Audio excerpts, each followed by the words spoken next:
Hello viewers, সবাই কেমন আছেন? আশা করি অনেক ভালো আছেন। সম্প্রতি একটি সাক্ষাৎকারে স্বপ্নব বুবলি জাহিদ খানকে জোকার বলেছেন। সো ভিউয়ার্স, পুরো ভিডিওটি দেখুন, চ্যানেলটি সাবস্ক্রাইব করে দিন। ঢাকার এক সন্ধ্যা, আকাশে মেঘের আনাগোনা, বাতাসে এক ধরনের উত্তেজনা, মিডিয়া পাড়ায় গুঞ্জন ছড়িয়েছে নতুন এক মন্তব্য নিয়ে। শোবিজের পরিচিত মুখ বুবলি সরাসরি ক্যামেরার সামনে এসে বললেন, জাহিদ খান একটা জোকার। একটি লাইনে আগুন লেগে গেল পুরো বিনোদন অঙ্গনে। সোশ্যাল মিডিয়ায় ঝড় বয়ে গেল। কেউ হাসলো, কেউ সমর্থন করলো, আবার কেউ সমালোচনায় মুখর হলো।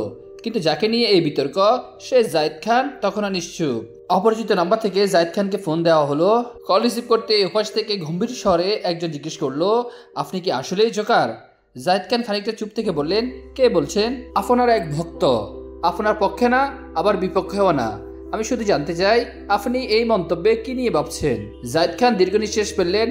মিডিয়ার ক্যারিয়ারে নানা বিতর্কে এসেছে, কিন্তু জোকার শব্দটা যেন তাকে নতুন করে ভাবিয়ে তুলল। তিনি বললেন, জোকার কি জানেন? সে শুধু হাসায় না, কাঁদায়ও।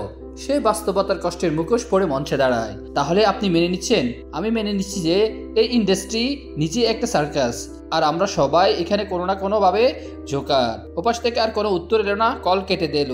পরদিন সকালে বিভিন্ন অনলাইন পোর্টাল আর ইউটিউব চ্যানেলে খবর ছড়িয়ে পড়লো, বুবলি বলেছেন জাহিদ খান জোকার।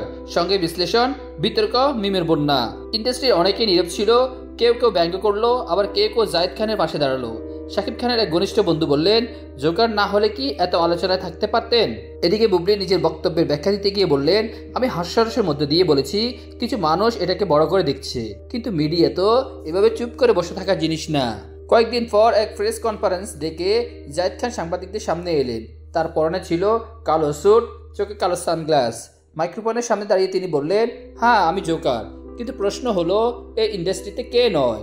শীর্ষ তারকা থেকে শুরু করে নতুন অভিনেতা, সবাই তো গ্ল্যামার ওয়ার্ডসের হাস্যকর খেলোয়াড়। কেউ আলোচনার জন্য নাটক সাজায়, কেউ মিথ্যা বলে, কেউ সম্পর্ক গড়ে, আবার কেউ ভাঙে, আর কেউ নিজের অবস্থান ধরে রাখতে অন্যকে ছোট করে। সাংবাদিকরা নড়ে চড়ে বসলো। একজন জিজ্ঞেস করলো, আপনি কি বুবলির মন্তব্য নিয়ে রাগান্বিত? জাহিদ খান হাসলেন, জোকাররা রাগে না, তারা শুধু অপেক্ষা করে কখন এই সার্কাসের আসল মুখ উন্মোচিত হবে। এই বক্তব্যের পর মিডিয়া আবার সরগম হলো। বুবলি চুপ থাকলেন, কিন্তু তার ঘনিষ্ঠ স্বজনরা বললেন, জাহিদ ভাই আসলে স্মার্টলি পুরো বিষয়টা নিজের পক্ষে নিয়ে গেলেন। ঢাকার মিডিয়া পাড়া নতুন আরেকটি গসিপের জন্য তৈরি হলো, কারণ এই শোবিজ দুনিয়ায় বিতর্ক তো আসল বিনোদন।